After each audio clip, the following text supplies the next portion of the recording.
কোচবিহার শীতলকুচি বিধানসভা এলাকার তৃণমূলের অঞ্চল সভাপতি সহ ৭৫ জন যোগ দিলেন বিজেপিতে।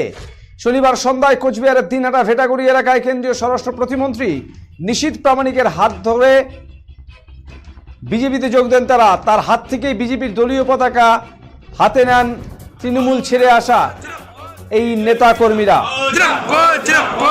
কোচবিহার জেলা শীতলকুচি বিধানসভার অন্তর্গত লালবাজার গ্রাম পঞ্চায়েতের তৃণমূলের অঞ্চল সহসভাপতি বিনোদ বর্মন সহ প্রায় ৭৫ জন এদিন কেন্দ্রীয় স্বরাষ্ট্র প্রতিমন্ত্রী নিশীথ প্রামাণিকের হাত থেকে বিজেপির পতাকা তুলে নেন।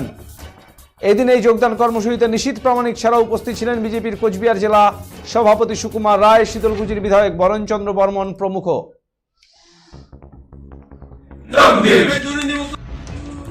কোন দল থেকে আজকে বিজেপিতে যোগদান করলেন? আমি তৃণমূল দল থেকে। কেন? এতদিন তৃণমূলের আমি অঞ্চল সভাপতি পদে ছিলাম এবং তৃণমূলের সেই অবসানের ব্যাপার এবং গোষ্ঠীখণ্ডলের ব্যাপারে আমাদের সঙ্গে বনিবনা না হওয়ার সূত্রে এই জন্য আমি তৃণমূল থেকে আজকে বিজেপিতে যোগদান করলাম।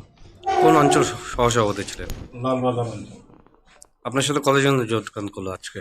হ্যাঁ, কতজন যোগদান করলো আপনার সাথে আজকে? আমাদের আজকে 65 জন, 75 জন।